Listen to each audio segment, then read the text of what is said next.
Greetings, my dear students. Today is July 30, 2023.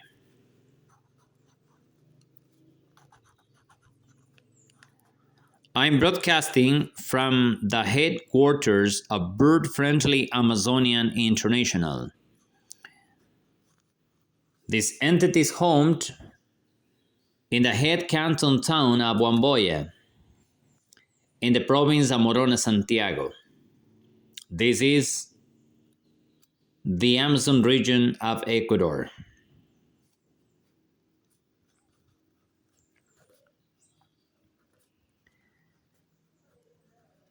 Today, the weather conditions are bad on the north of the province of Morona, Santiago. Today is cold, the sky is covered with low stratus. Since the morning, the weather conditions are very bad in the head canton town of Huamboya. Today is a cold day. It's an awful day. Okay, now we are going to talk about our lesson number 2. Today we are going to learn about the composition of a declarative sentence in English. It's important that we pay attention to the parts that make the structure of a declarative sentence in English. In the first part, we are going to have the personal pronoun. The personal pronoun. This is the personal pronoun as the subject in the structure of a declarative sentence in English. What is a personal pronoun? Let's see. I. I is a personal pronoun. It means yo in Spanish. Today, we are going to discover that in the structure of a declarative sentence in English, there are two verbs. After the subject, which usually it is a personal pronoun or any other, then we will find the helping verb. Today we are going to use the helping verb am.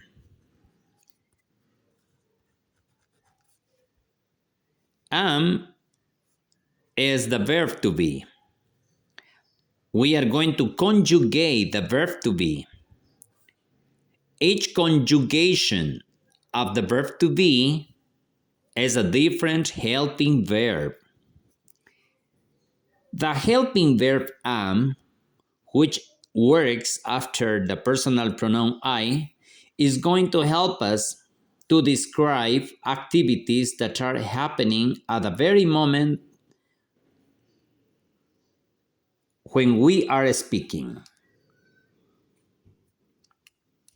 Let's see. Let's describe the activity study. I am studying.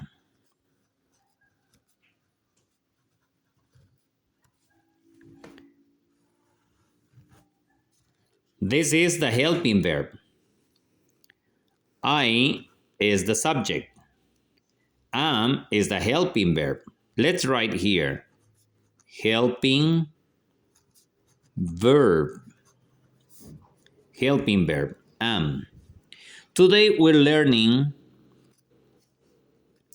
to identify the parts that make a declarative sentence in English. We have three important parts. The subject, which it is the first part of the declarative sentence. In the second part, in the structure of a declarative sentence, we have the helping verb. Then, as complement of the sentence, we have a common action. Here we have studying, which comes from to study.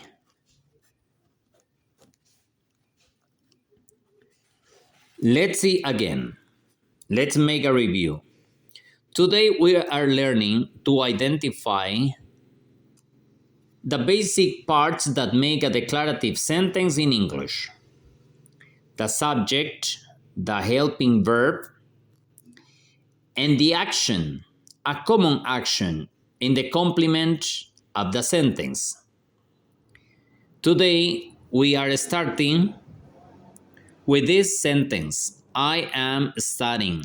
I am studying. I am studying. Once we have studied the structures that make a declarative sentence,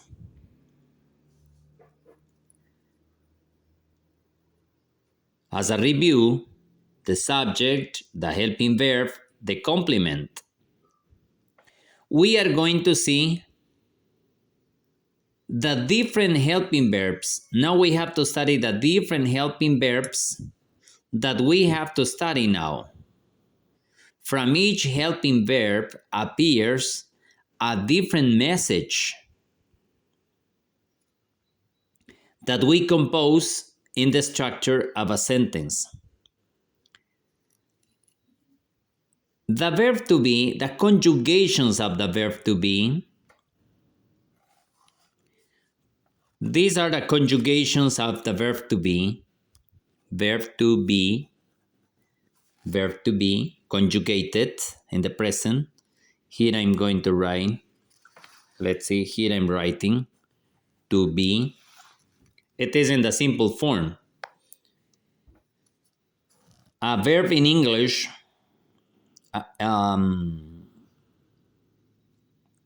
is identified in infinitive with this preposition.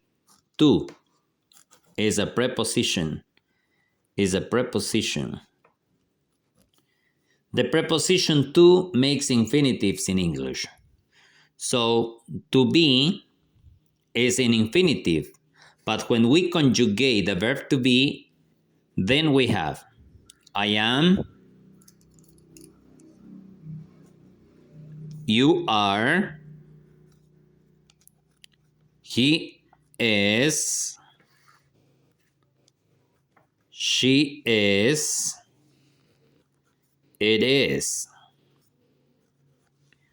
we are, you are, they are. I have conjugated the verb to be. I have conjugated the verb to be in the present tense. With the conjugation of the verb to be, I can describe actions that are happening at the very moment of speaking. Look, I am speaking, and at the same time I am writing. So I am writing.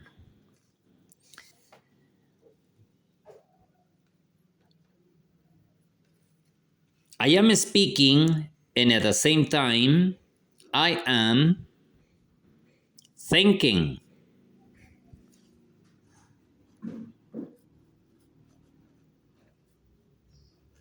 I'm thinking. I am studying. I am writing. I am thinking. I am speaking, and at the same time I am reading. I am speaking, and at the same time I am memorizing. Memorizing.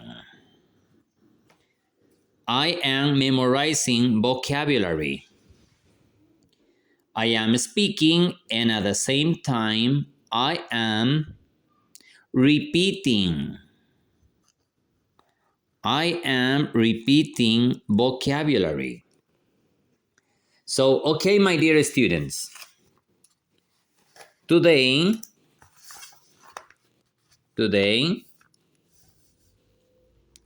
we have studied the structure of a declarative sentence. Look, here we have the first part. The first part is always a subject. The second part is for the helping verb. And the third part is for an action and the complement of the sentence.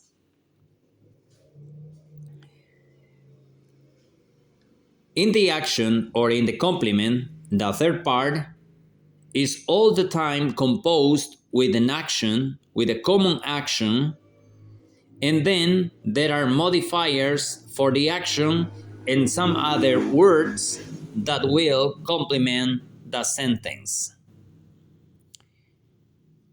I repeat it again. Today we have studied the structure to make a declarative sentence.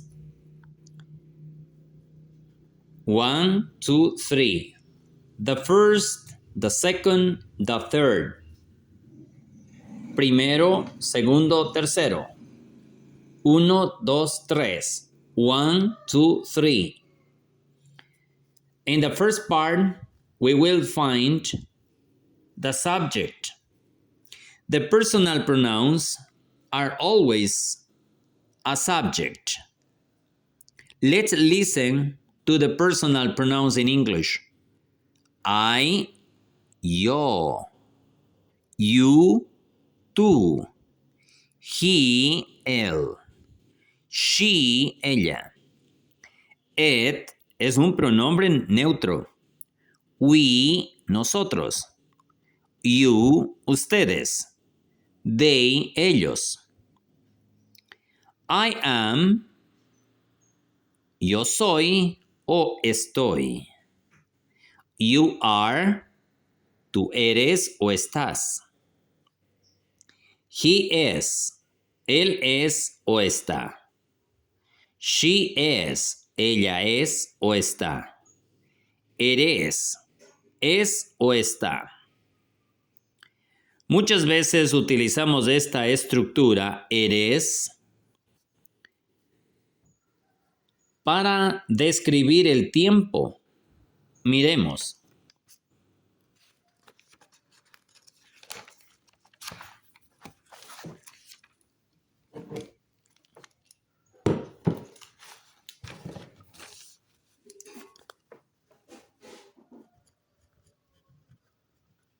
It is raining. Está lloviendo. It's raining. It is raining.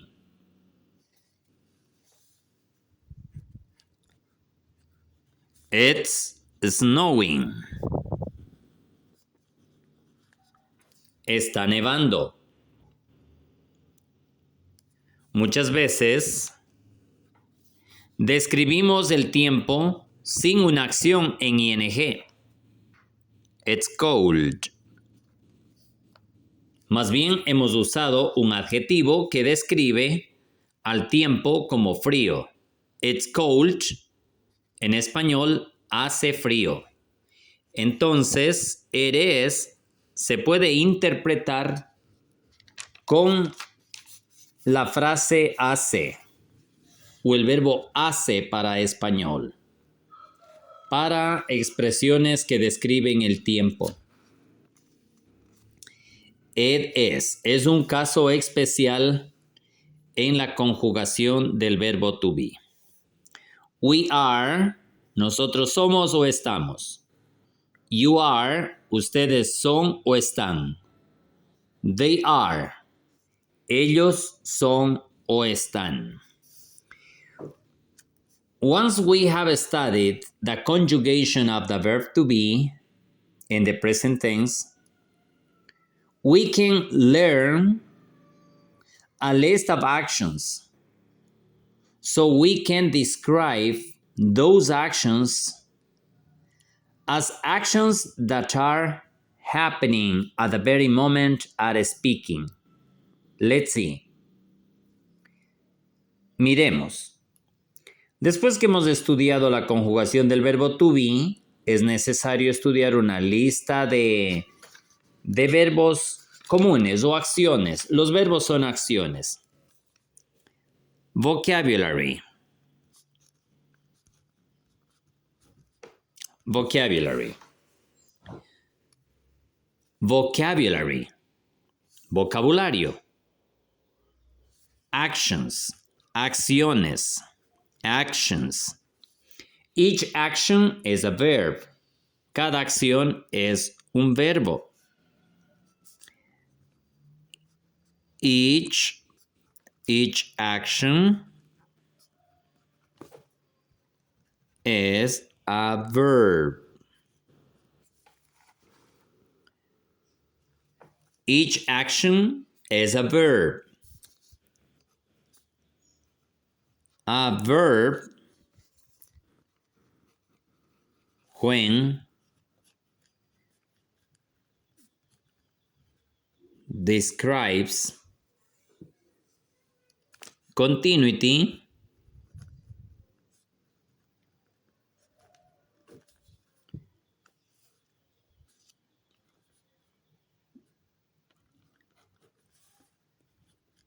it ends with ing.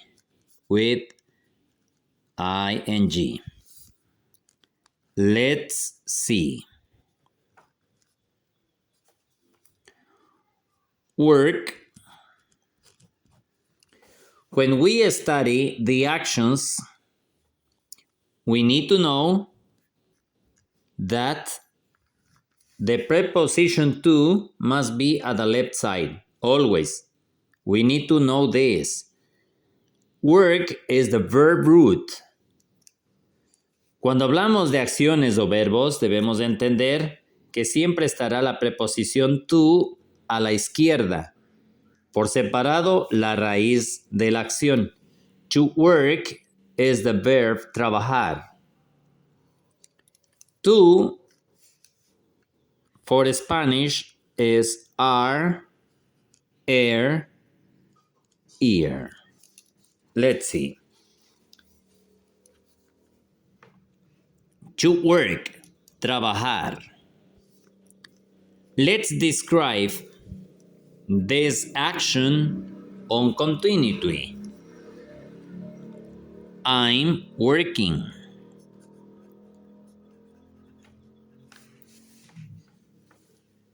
The action to work is being described on continuity.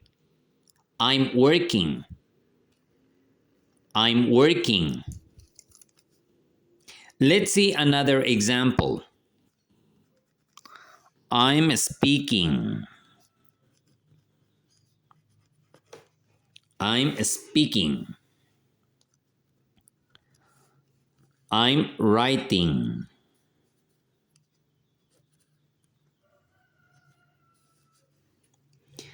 I'm helping you.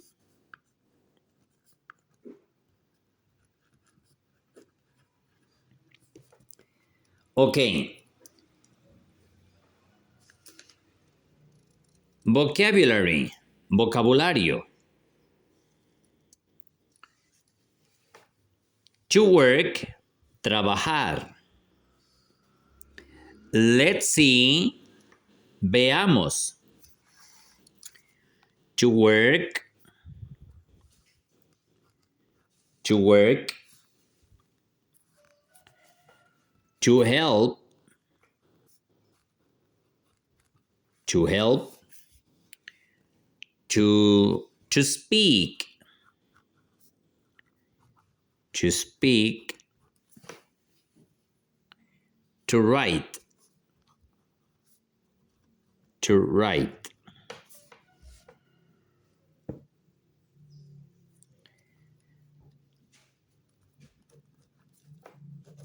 Actions. These actions are manifested here on continuity. These actions on the right are being manifested on continuity here in this list of sentences. Estas acciones se están manifestando en continuidad aquí en esta lista de oraciones. Como repaso de la lección de hoy día, hemos estudiado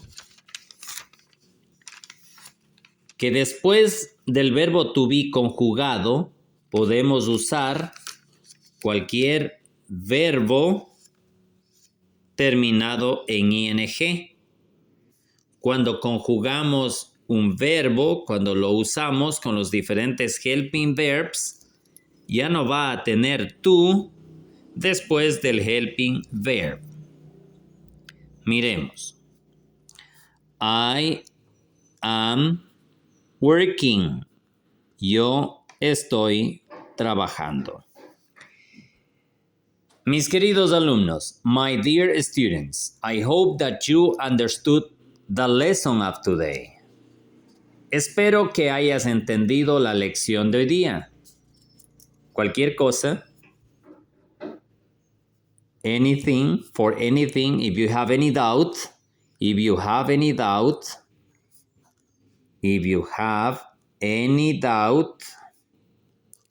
si tienes una duda,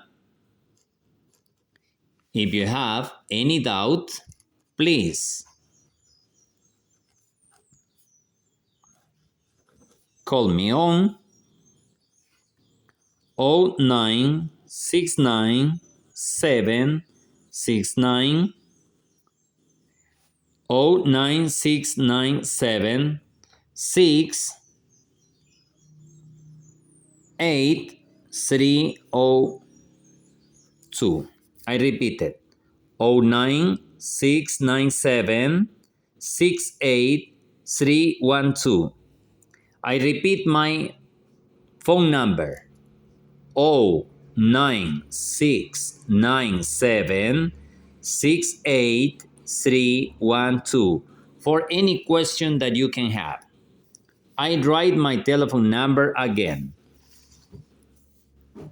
09697 68312. Thank you very much, my dear students. I see you soon. Have a great time. Bye.